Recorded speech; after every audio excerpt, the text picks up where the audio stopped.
And a very good evening to you, and welcome to today's edition of Politics 101. It's a Monday evening for those of you who are in Guyana, in the wider Caribbean, and North America.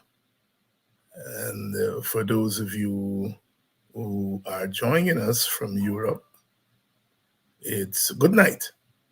Good night to you. Those of you joining us from other time zones in the United States of America, good afternoon. Good afternoon to those of you who are joining us from the West Coast of the United States of America. And those of you who are joining us from other parts of the world, good evening, good night. Welcome to Politics 101. It's Monday night. Please do, as you're accustomed to doing, share the link and let persons know that we are on.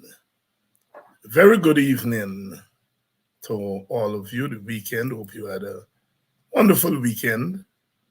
And I always say, do something relaxing on the weekends, especially those of you who get the time off and don't have to work on the weekends. And also to do something political. Welcome tonight. Of course, you know, there's never a dull moment with Guyanese politics, never a dull moment with Guyanese politics, and never a dull moment. As we come on here tonight, there are three stories that have caught my attention. One, of course, is the catching of the PPP after all the pomp and ceremony last Monday. Once people got down to business, they found that there were lots of things that have been wrong, that are wrong with the list that the PPP presented in the various neighborhood constituency and in the municipalities. People who are dead are not only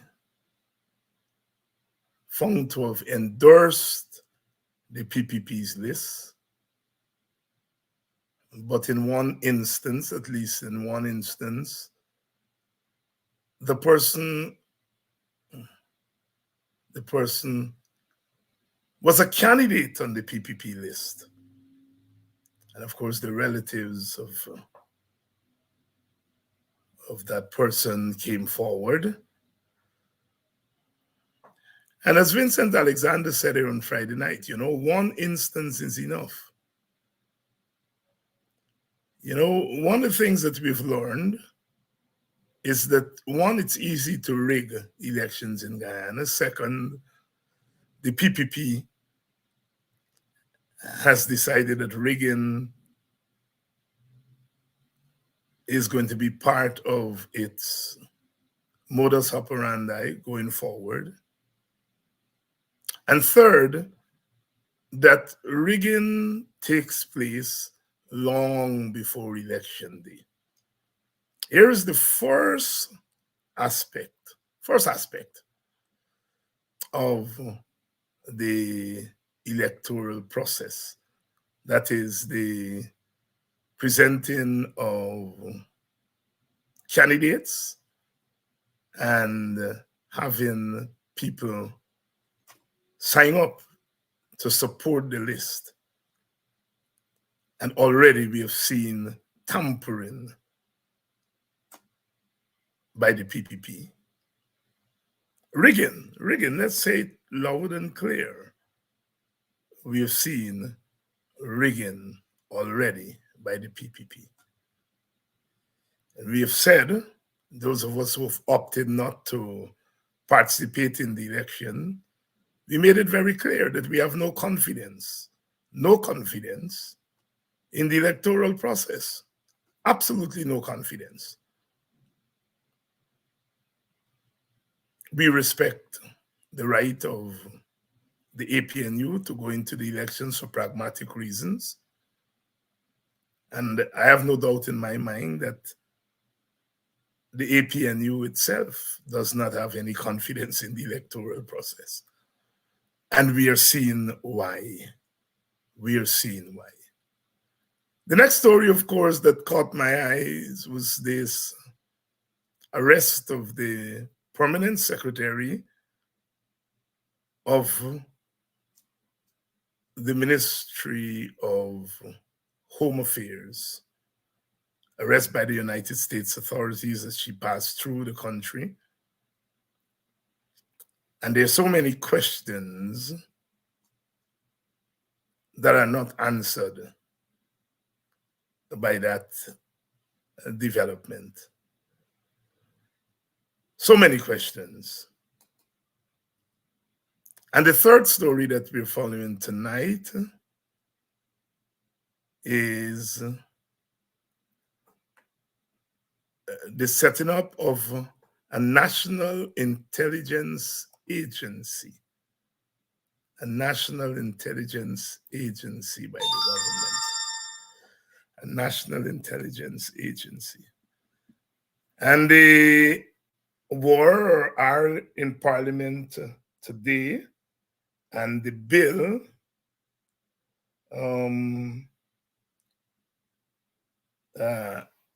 was expected to be introduced in the National Assembly today. A government setting up a national intelligence agency. It's boggles the mind.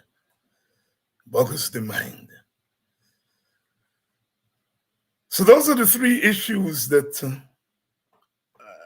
caught my attention, and never a dull day in our politics. Good evening and welcome to Politics 101. Politics 101. We're dealing with a government that is busy telling us about one Guyana and national unity. It says one thing, does the total opposite. And some people are riding that horse as if there's something profound that is being done by the government. National unity can be a mask for something deadly. And I am arguing that the PPP's One Guyana is a mask for resetting and realigning Guyanese politics and society so that control of one of the state, the government, and the society would be in the hands of one section of the society. The coming of oil to our country has raised anew some old questions. It has raised anew the question of who governs. It has raised the question of how the economic pie will be divided. It has raised our ethnic problem, which, contrary to what people say, never goes away. And it wouldn't go away until something definitive is done. One Guyana. You know, it reminds me of a calypso gypsy Winston Peters did, Lord, more than 25 years ago, called Unity. And I think that that calypso is so apt to our Guyana. Let me see if I have it here. I can play a couple stanzas for you.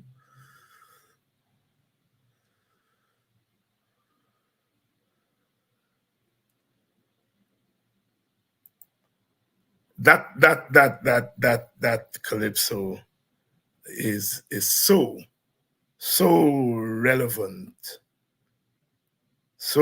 relevant, to our Guyana. Let's see if we are able to pull it up here.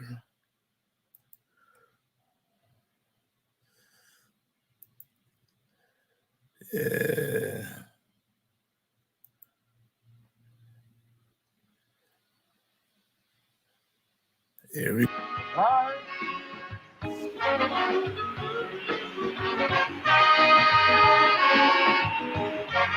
Hey,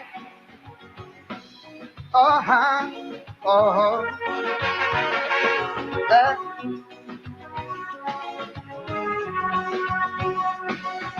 What does it take to unite a multiracial nation where our history shows up great divisions of the past? And there are those who for years have seen themselves as powerless. Now they have finally attained the power they seek at last. Now would there ever be a distribution of equity that's fair?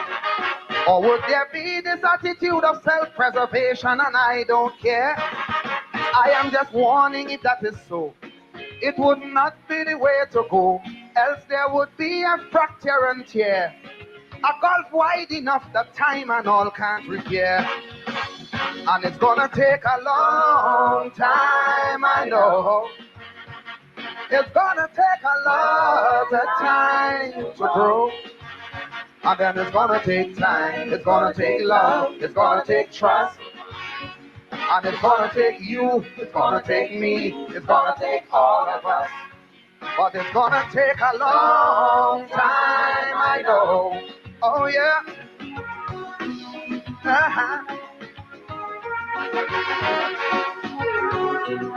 Yeah. All actions must eradicate traces of alienation. If we are serious about one love and a change in our nation, we must not expect meaningful change to come about overnight.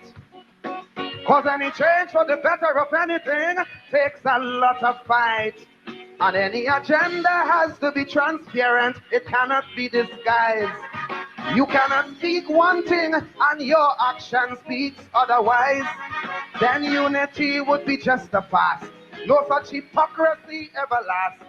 And you would be taken to task. Then reality would lash you furious and fast. And it's gonna take a long time, I know. It's gonna take a lot of time to grow. And then it's gonna take time, it's gonna take love, it's gonna take trust. Most of all, it's gonna take you, it's gonna take me, it's gonna take all of us.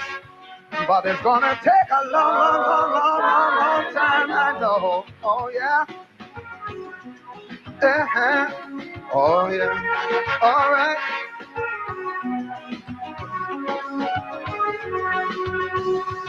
You must never practice the things that in the past you criticize.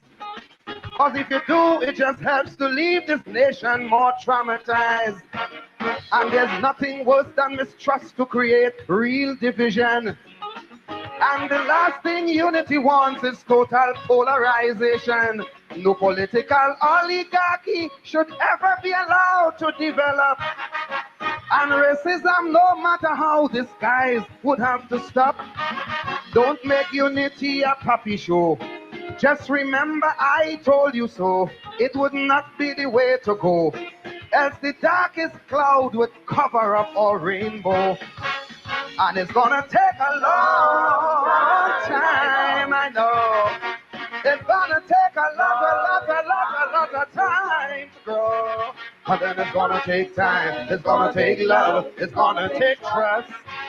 And it's gonna take you, it's gonna take me, it's gonna take all of us. It's gonna take a long time, I know.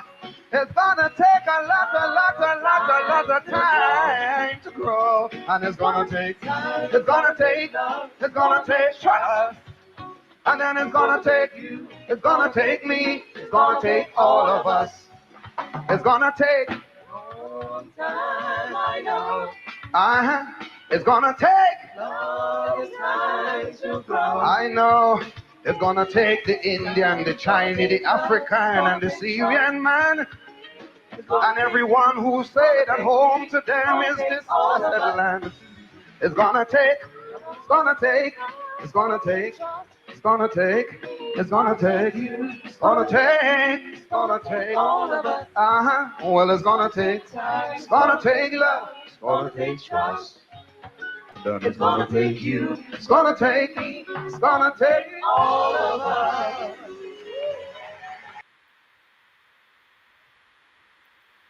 There, the mighty gypsy, Winston Peters.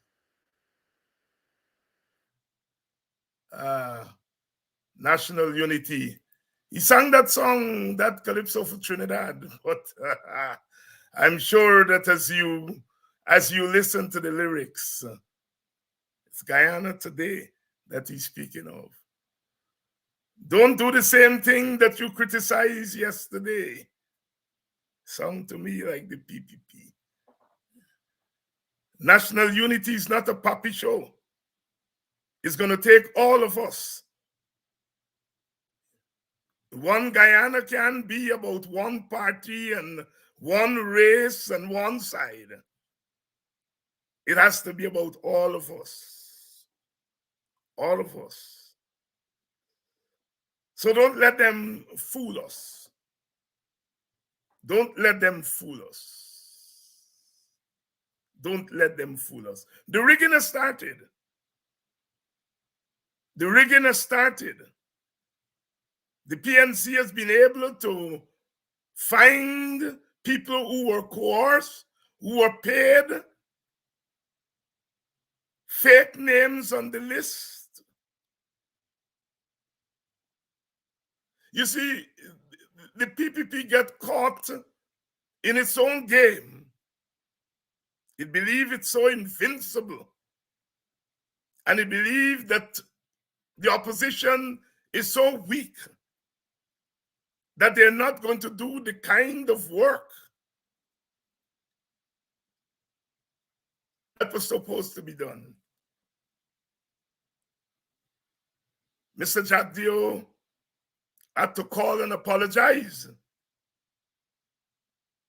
We don't want just an apology. It's a criminal act. To put somebody as a candidate on your list when that person is dead. It's a criminal act.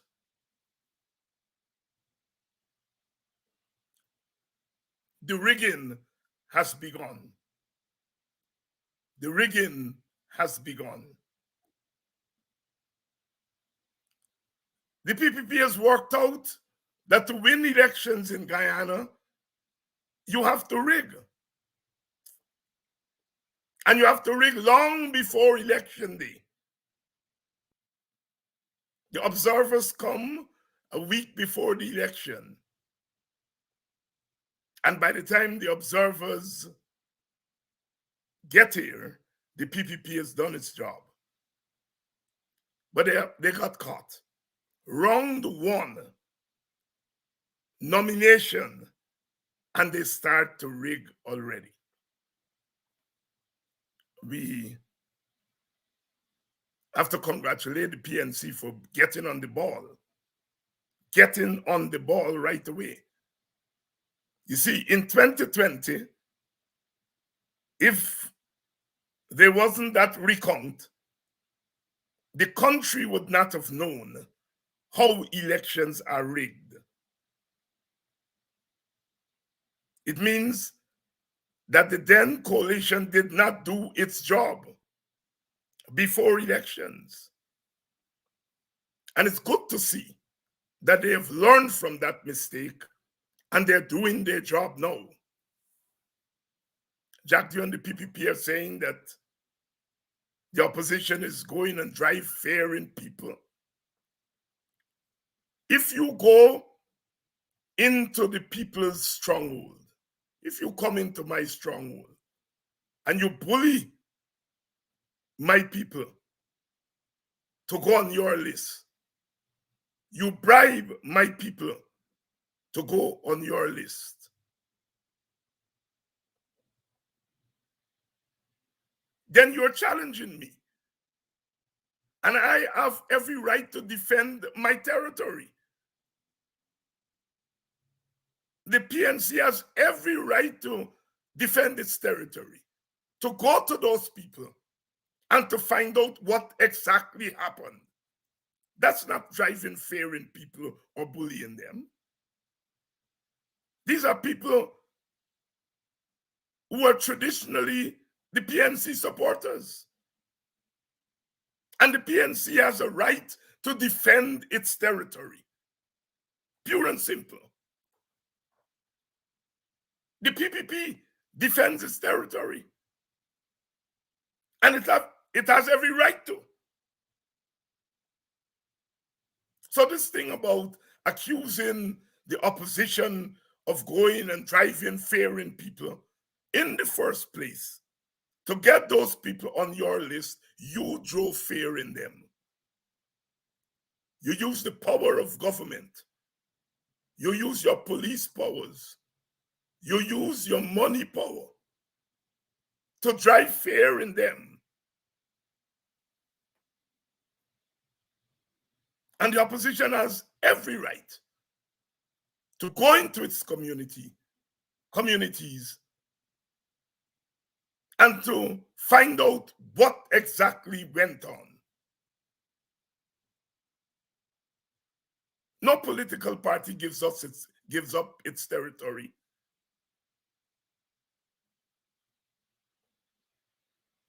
This thing about paying people, bribing people, is not sustainable.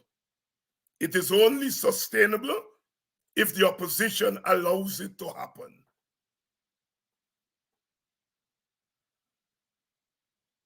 I believe everyone has the right to belong to whatever political party they want to belong to. If Black people want to go and join the PPP, that's their business. I have no issues with that.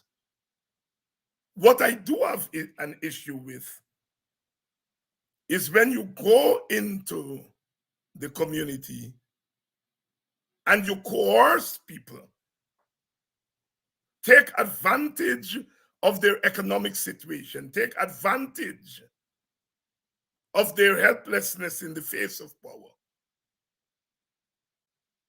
That is what I have a problem with. And I have a problem with people who knowingly allow themselves to be dragged into that nonsense. Knowingly. As you all know, I don't like this whole issue of take the money and then vote against them. If someone comes to bribe you, do not allow yourself to be bribed. Pure and simple. Yes, I understand that people need money. But sometimes you have to make a choice between money and dignity. When you allow yourself to be paraded up and down like trophies,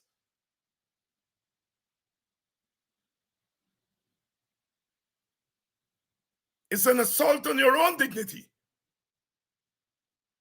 So yes, I do have a problem with first the PPP going into the communities and taking the lives past Black people.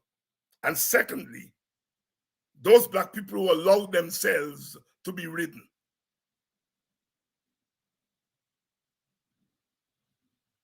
The PPP dare not go into the Indian community and make Indian people fools knowingly. I'm not saying Indian people are not being made fools by the PPP, but not knowingly. And the PNC, they're not going to Indian areas and do that to Indians. The Indians will not allow them, and the PPP will not allow them. You heard what that man said a few years ago? Mr. Jagdio, chase them out. Well, if he can tell his people to chase out the opposite side, then the opposite side must do the same when they're coming into your communities to bribe you and to make you fools. If the PPP is going into a community on their outreaches and whatever they call them, and they're going to talk to people about what is stupidly called development, I don't have a problem with that. The government has a right to go into all communities. Even though we know that they're going into those communities to play politics, they're going and they make promises which they never deliver on and so forth. As the government, they have the right to go into those communities. And they should not be impeded from doing that. But if the PPP as a party is going into the communities to bribe people and to make people jackasses, then those communities have a moral right to tell them, no, you can't come here and do that. Again, if the PPP wants to go into Black communities to campaign, I have no problem with that. All parties should be able to campaign in all communities.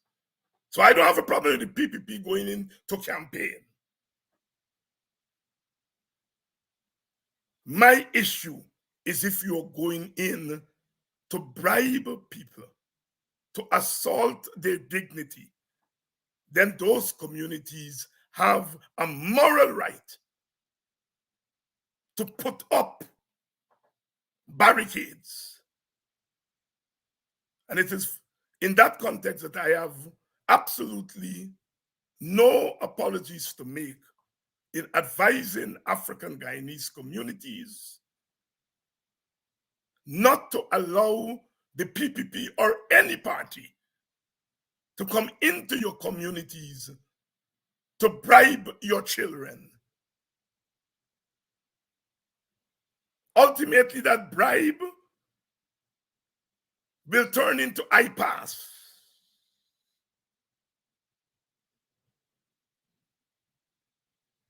And it is an assault on the dignity of the community. We have come too far. We have come too far. We have beaten the indignities of slavery, the indignities of colonialism. We have stood up against indignities of our own parties over the years, the undignified behavior of our own parties over the years. If we, in the past, could have stood up against the PNC trying to make fools of us, we have every right to stand up against the PPP making fools of us.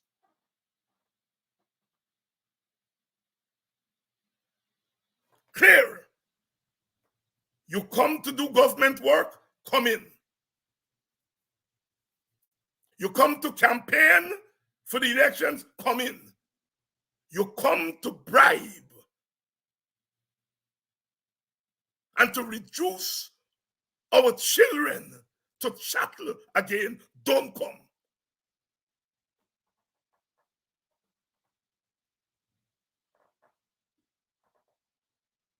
And those who decide knowingly to allow themselves to be bribed,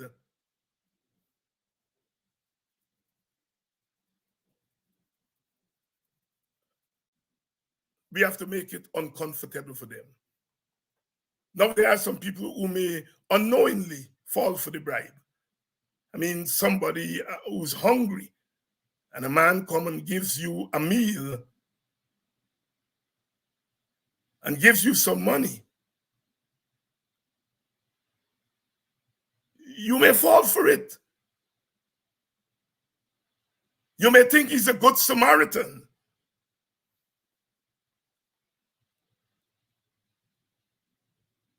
And I think that happened with some of our people. But when you knowingly allow yourselves to be bribed and to be enslaved, then we in our community have to make it uncomfortable for you to do so. I've said on this program, do not hurt anybody. The politics of violence doesn't have an exit door once it starts.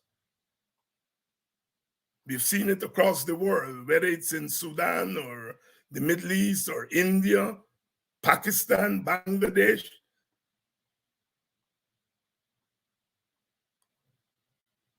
We've seen it. Political violence has no exit door. So refrain from hurting anybody, even if you're tempted to refrain from doing that.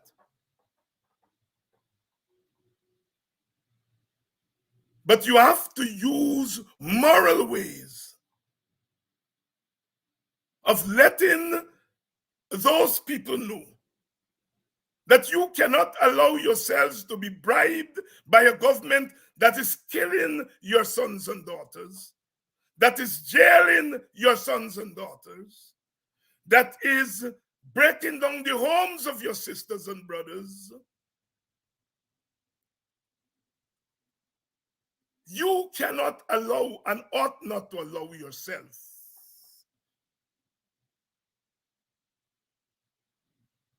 to be bribed by those people. I'm saying those who put on those red t-shirts or jerseys, whatever we call them, last Monday. Those who knowingly, some people unknowingly did it, some people did it for a meal, but some people knowingly did it because they seek to get some privilege and benefit from the PPP. Those people have committed a sin against our group, a sin. And the wages of sin, the Bible says, is death. We're not dealing in death. But the wages of sin must be discomfort. Everybody in the community should know who these people are.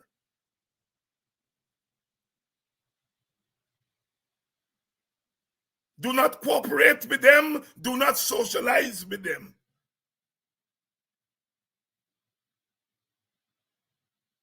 I am making a distinction, as I always do, between bona fide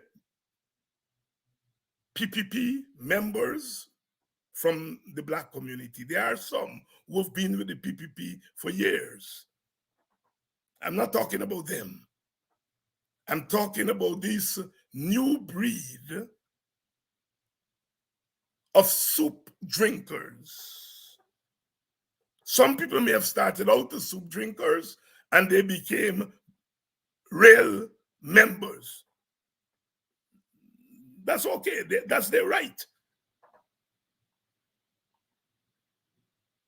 But these who've allowed their bodies to be used to shame their group, to shame their race, those are the ones who we have to make uncomfortable. Don't treat them as though they did nothing.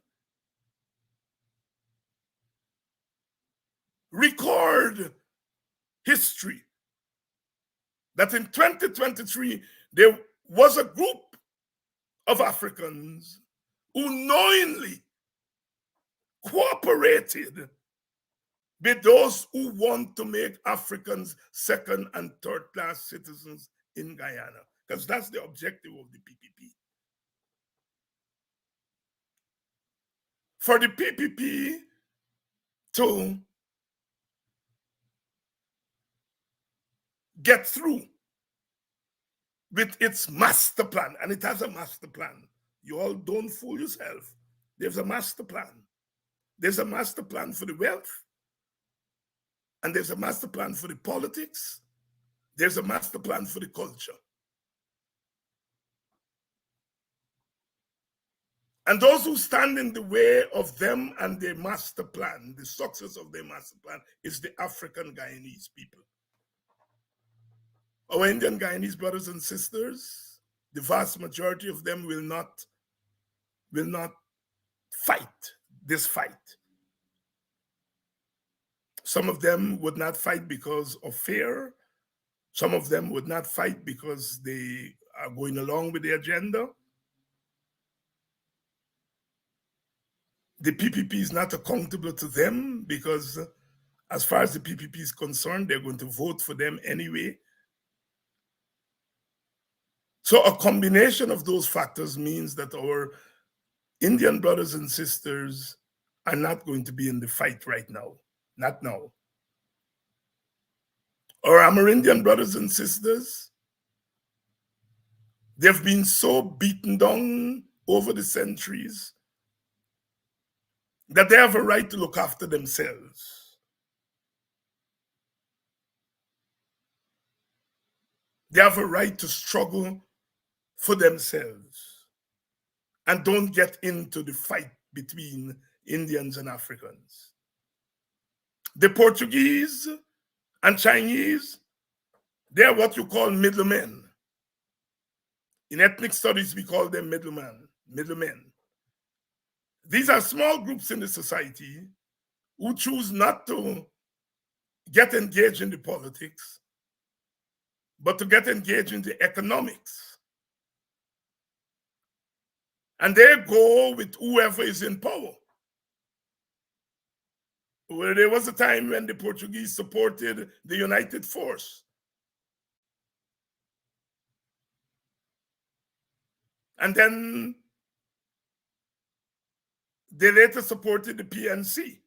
And when the PPP came to power, they swing to the PPP. When the coalition came in, they swing back to the coalition. And now the PPP is in with big money. They're prepared to protect and defend the PPP, as is seen by our brother, Kit Nascimento, who came out swinging against people like me. In protecting the PPP, Kit is protecting privilege.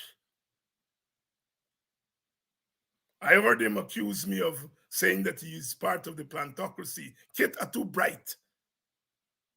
I read books. I know you're not part of the plantocracy.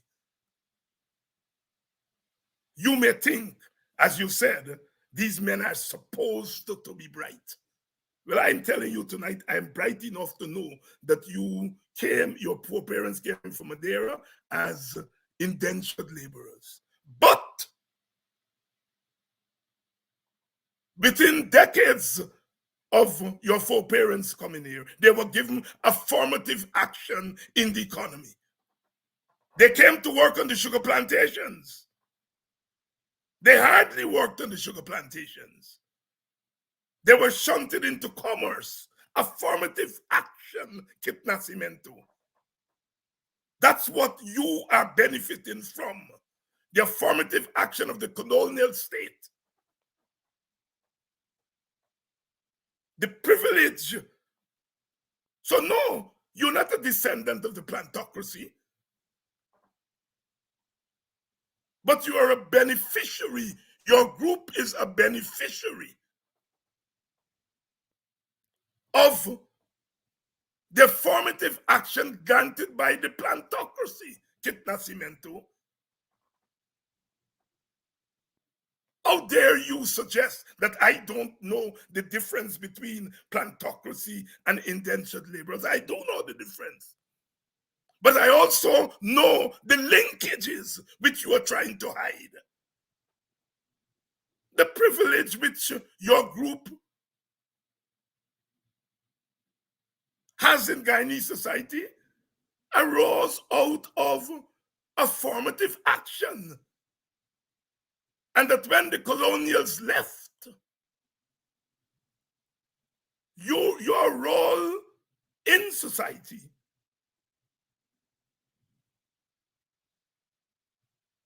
was to ensure that that privilege continues. I am not going to be like Brother Desmond Hoyt, who talked about the Portuguese mafia. I am not going to go there.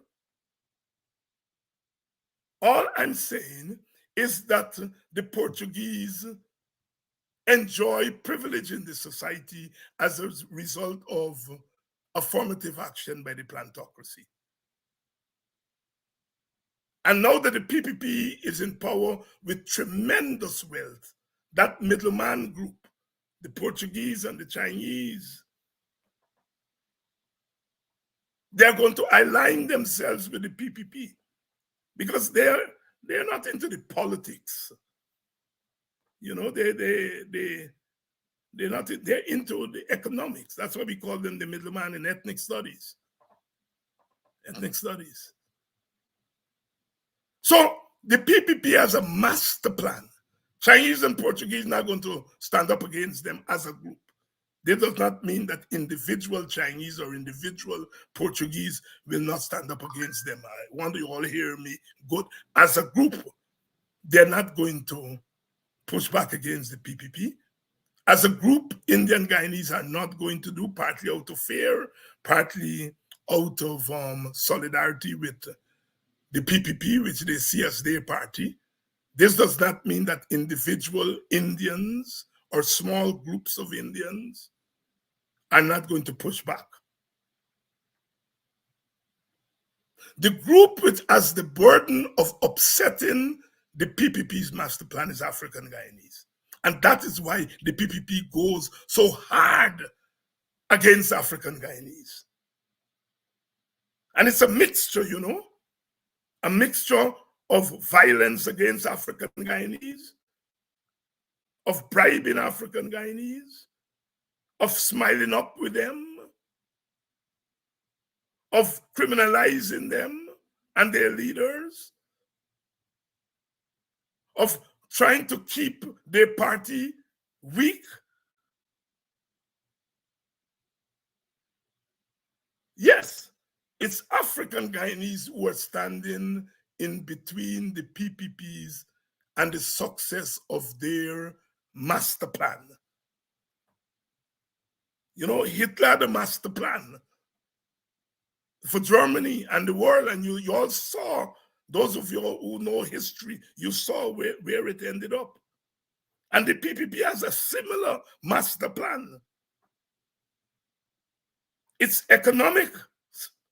Because, of course, wealth is power. But that wealth is grounded in a notion of superiority, ethnic superiority.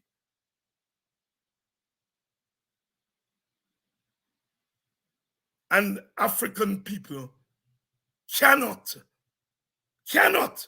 ought not to cooperate with a plan that is intended to push them to the bottom. All kinds of stuff they're coming up with. The PNC must look for crossover votes. I don't know if they think Indian people, well, they know that Indian people are not stupid. Why are Indian people in 2023 going to leave the PPP, which has tremendous wealth at its disposal, and cross over? No, if an Indian third party, like the AFC, when they crossed over, Indians crossed over in 2011 and 2015, they didn't cross over to the PNC, they crossed over to the AFC, and they saw the AFC as a rebel Indian party. They're not going to leave the PPP and cross over to the PNC. They've never done so. They've never done so. And Africans, on the other hand, never did so. They never crossed over to the PPP. Some Africans supported the WPA in its day. Some supported the AFC when Truckman was the presidential candidate in 2006. And then once 2011, the APNU was formed, the PNC and the WPA made up their differences in the national interest. Those Africans came back over, that went over to the AFC. People forget that. Human beings have to have an incentive to cross over. What is the incentive to come over to the PNC?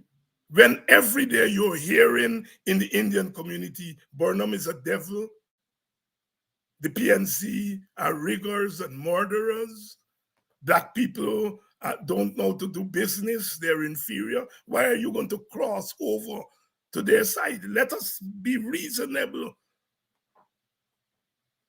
They're going to cross, but they're going to cross to a rebel Indian party. If they still believe that the AFC can serve Indian interests, then they could vote for the AFC. Or maybe, another Indian party may come into being. They're saying that Glenn Lal is trying to form a party. Maybe Indians will vote for Glenn Lal, we don't know. But the PNC / APNU should not fool itself. It's a trap they're setting. They're setting a trap to get you bogged down in trying to get Indian votes and neglecting your African constituency. And then when you leave your folk open, they sneak in, as they did in preparation for this local government election. The opposition has to pay attention to its community. It has to protect its community, defend its community, while at the same time looking after the national interests. And looking after the national interests means that you have to see about the interests of Amerindians and Indians and maybe Portuguese. I don't know. I don't think Portuguese and Chinese have a working class. So what the opposition, PNC, WPA, maybe the AFC have to do is that they have to defend their community. while at the same time looking after the nation. You can't look after the nation and don't look after your sub-nation. And that's where the PPP people wants Mr. Norton and the PNC to go. They're saying that the tail is wagging the dog, meaning WPA is wagging the PNC. Foolishness. But that's what they're saying, because they want to get the PNC to turn its back on its people. Because the WPA is very clear. We are not turning our back on African Guyanese. Very clear about that. That we have to balance our defense and protection of the African Guyanese community that is powerless and that feels powerless, while at the same time looking after the national interest. It's not one or the other. If African Guyanese interest is not looked after, the national interest would be weak and incomplete. We're clear about that, and they know we are clear about that. So they're baiting the PNC to say, look, to get a small party leading you. Because what they want is for us to leave African Guyanese so that they can go into the community and take advantage of them.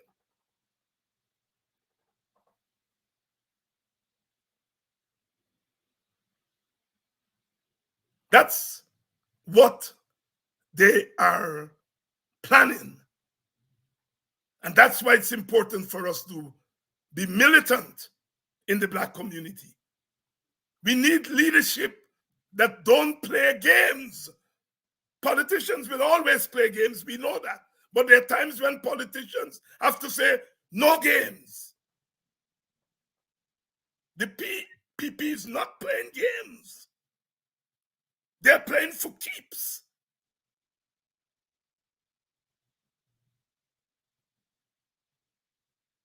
And people on our side cannot play games. How is Linden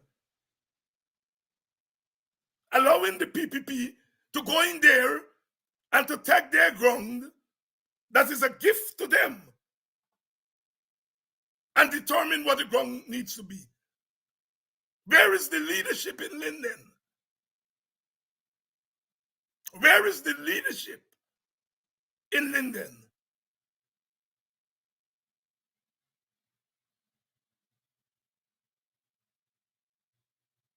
In 2011, 2012, when they wanted to take away electricity, the people of Linden provided their own leaders. Brother Sharma Solomon, Sister Vanessa Kisoon, and others. They didn't wait on George Strong to provide the leadership, and they struggled. They paid a price. 3 of their sons were murdered. Except for Brother Nigel London. I'm not seeing leaders in Linden from the opposition side standing up. Standing up.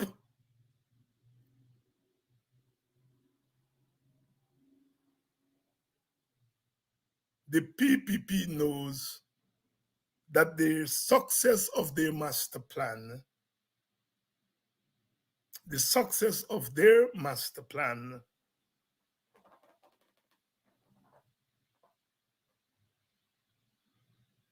depends on the African Guyanese.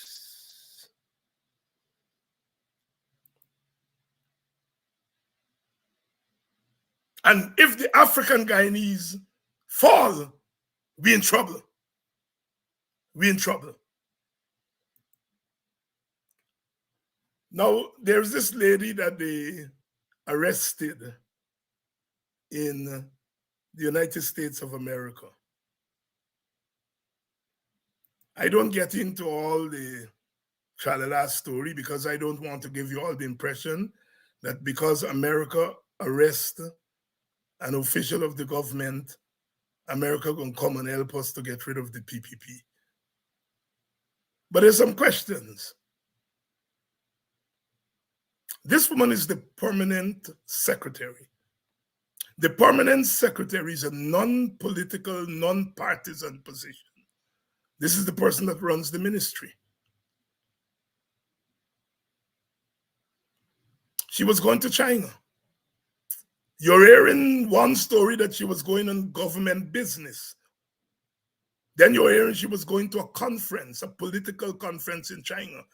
If it is true that she was going to a political conference in China, what is a permanent secretary doing at a political conference in China? A permanent secretary could go to a meeting of permanent secretaries, could go for training in any country, in administration. But she was going to a political conference, according to some reports. If that is true, what the hell was she doing as the PS going to a political thing, a political conference? Is this young lady a member of the PPP? That's the other question I want to ask. Is she a member of the PPP? You see, I am dealing with the political side of things. There's the other side that I know that,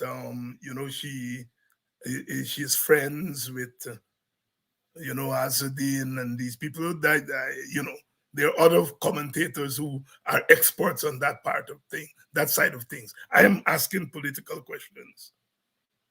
Why was she going to China? Was she on government business or was she on party business?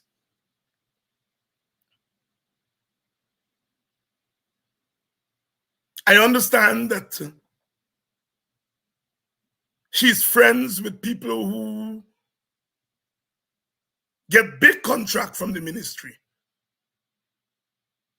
But we all know about the corruption. Is she part of that corruption?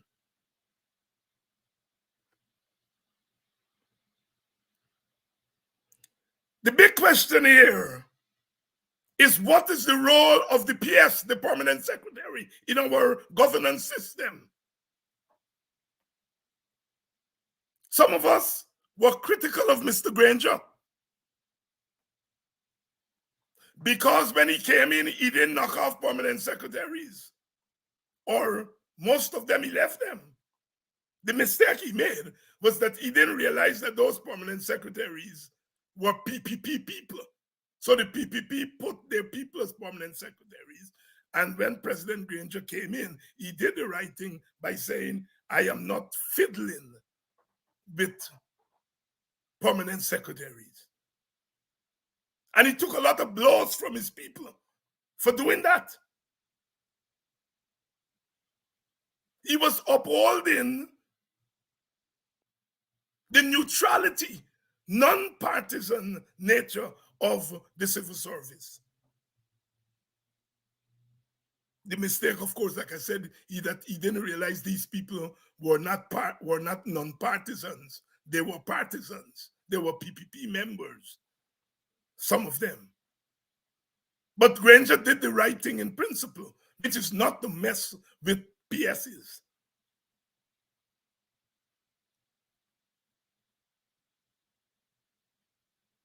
It is obvious that the PPP is making no distinction between a permanent secretary as a neutral administrator of a ministry and as a political functionary.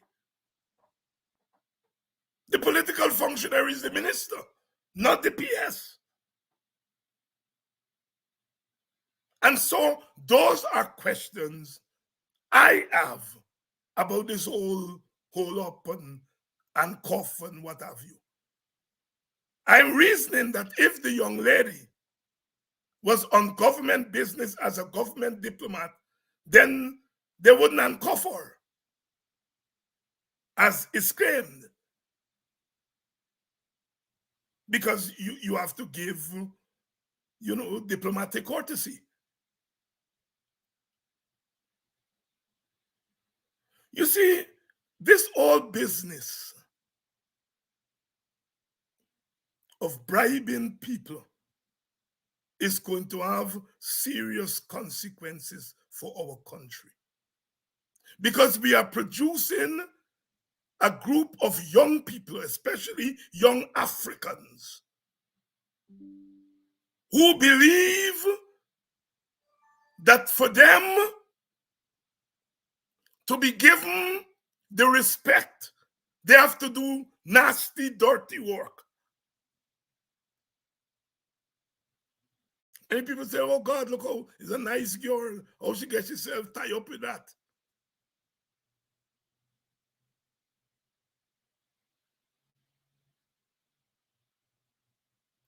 Yes, they are going to promote some African individuals, but they're going to put them to do dirty work.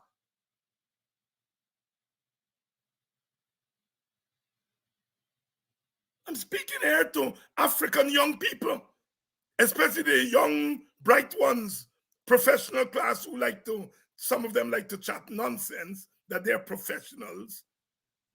When you get into a political den, they strip you of your professionalism.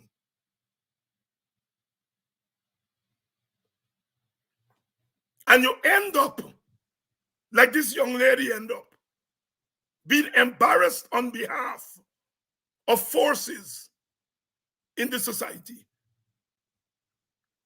I'm warning young Black professionals, be professionals, but don't transact.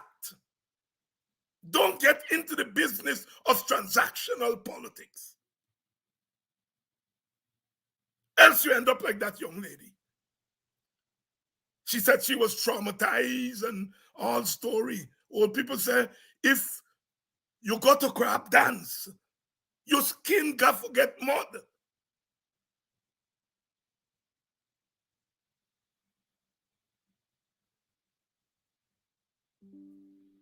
I say again, whatever you say about David Granger, he didn't fiddle with the public service. He did the right thing in principle. Like I said, the mistake was that he didn't realize that these people weren't real public servants, that they were political functionaries and PPP members. He left them there.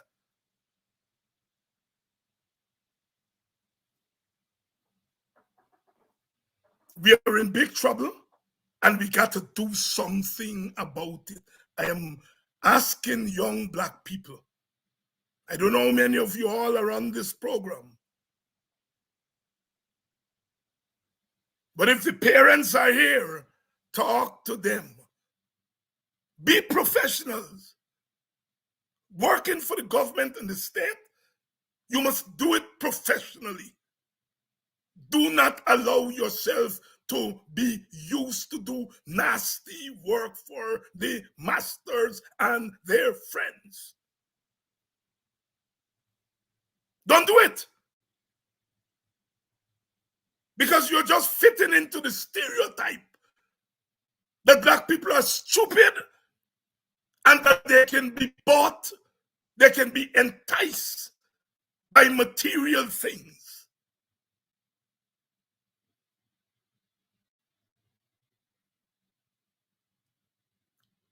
So this all up story with this girl, I have those questions. What role? What was her business in China? I understand she had some phone that could see the security cameras. And that is the phone that the Americans take away.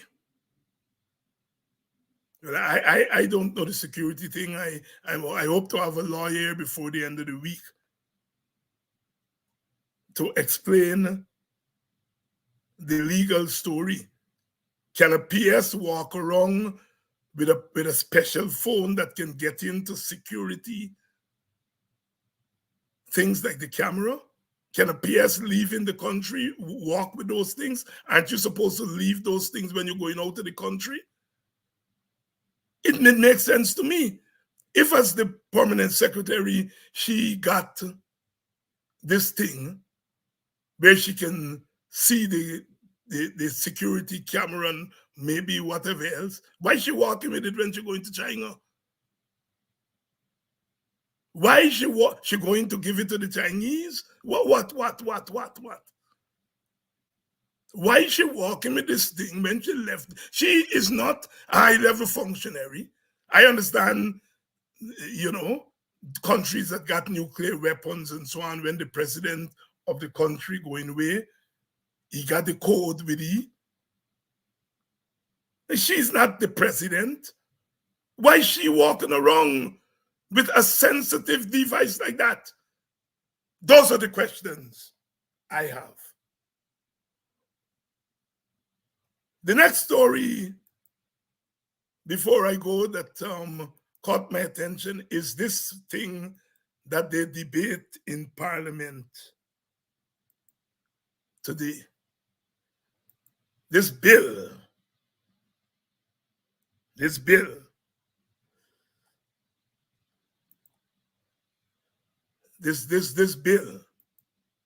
you see it on the screen there. Government to set up National Intelligence Agency. Government to set up National Intelligence Agency. Now, my understanding is that the army got their intelligence, the police got their intelligence. A couple of years ago, they've come up with a regional thing with regional intelligence. Now you get in a new intelligence body. And here is the story. According to the explanatory memorandum of the bill, the functions of the agency are set out in clause 4. And these include gathering information on national intelligence and security that will provide a basis for decision making and preventative action, and conducting analysis of the information, provided intelligence and security advice to the president, cabinet, and on the president direction where necessary. Ministers and entities in the security sector and other national stakeholders. Clause 5 provides for the president to give general and special directions to the agency. It also provides that the president may, after consultation with the minister or any other person the president considers appropriate, give directions to the director of a general or specific character regarding policy to be followed by the agency, and the director shall give effect to those directions.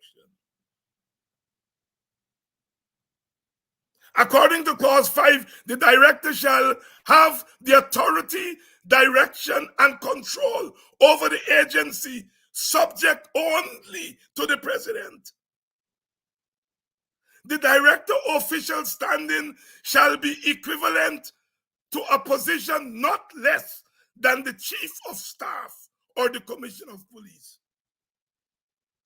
The director shall, subject to the requirement of legal advice, be the principal advisor to the president on matters relating to the provisions of the act.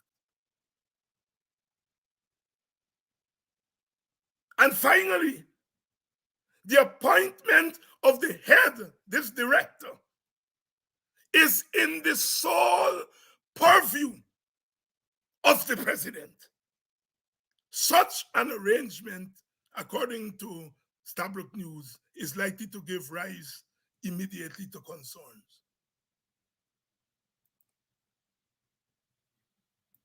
Sisters and brothers, there we have it.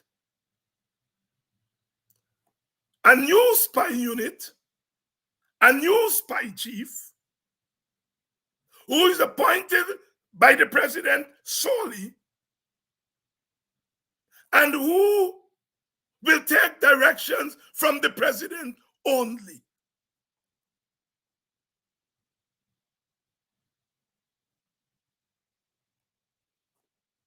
Why you want a new spy unit? Why you want a new spy chief? The army got spy unit. The police get spy unit.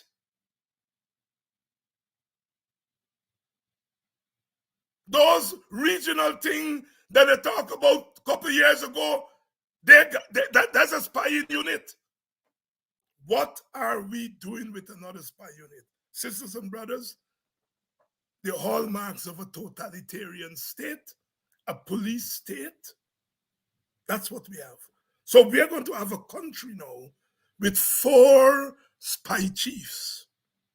A spy chief in the police, a spy chief in the army, a spy chief in the regional security thing that they formed a couple of years ago, and now a spy chief for national intelligence.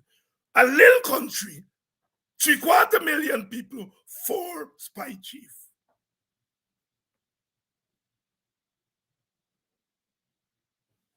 You all see why we got to get up and get? You all see why we have to stop this government?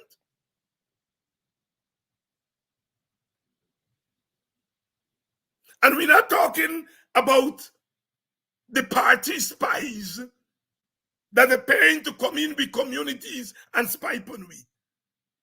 4 official spy chiefs in Little Guyana. I understand that the bill was laid in Parliament today. Of course, the PPP has a majority in the National Assembly, and they have not allowed in the past 3 years anybody from the opposition to mess with that majority. So they are most likely going to use their majority in the National Assembly to pass this bill. Lana make for dog. Who they spying pan na dog and cat?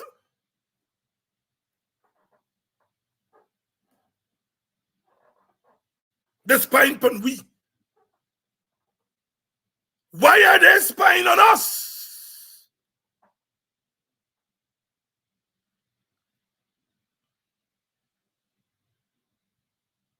If you know you're doing good, why you need to frighten your populace?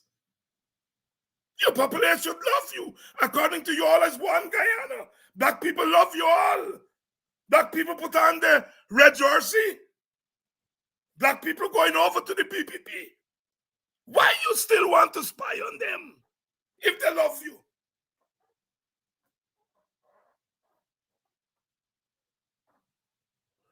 As we say in the village, we is not jackasses. We is not jackasses. I now leaving the Queen English and are coming to we English. We's no damn fool. We ain't stupid.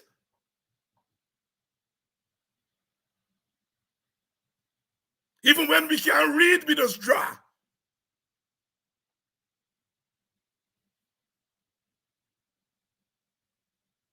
Sisters and brothers, we are headed, if we're not there yet, to a police state, totalitarian state, one little country with 4 spy chiefs. And one now that is the creature of the president. Only the president can appoint him or her, and he or she is answerable only to the president. So the president is the president's personal spy chief and spy unit.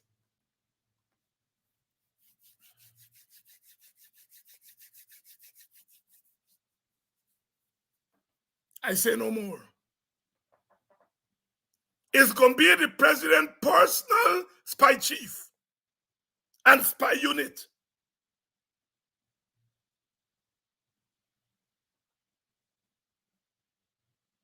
Burnham was a dictator. Burnham is a schoolboy to them this. Burnham is a schoolboy when it comes to dictatorship with them this.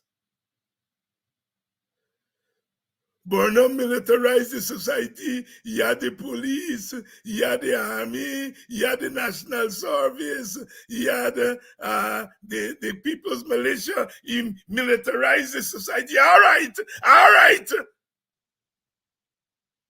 You got 4 spy chief.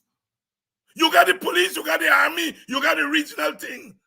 You gone farther than Burnham. That's what Gypsy was saying there just now.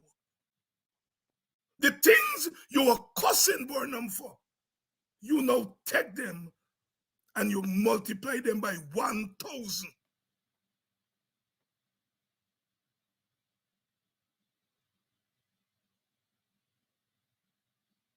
So the president will have his own spy unit.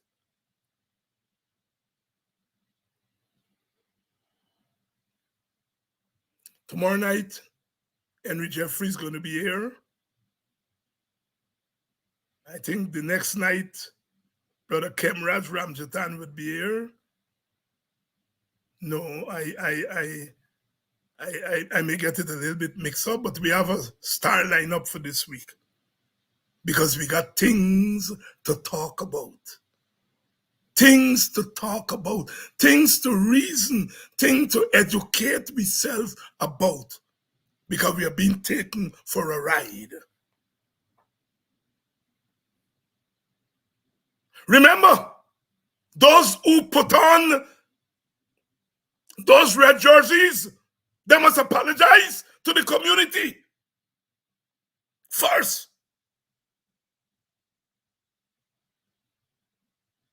And if they don't apologize, give them hell. They walk so, spit so. You see them, turn your back on them. Treat them like untouchables. Don't beat them. We're not going down the violent road. Because like I said, there's no exit strategy when it comes to violence. No violence. Let the violence come from the government.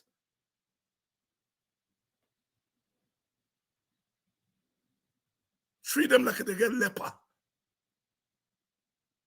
Treat them like they get leper.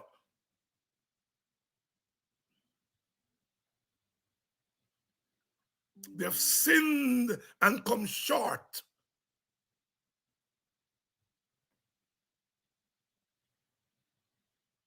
And we have to cleanse our community of that filth. And we need no government or no party to help us to do that. They live in our communities.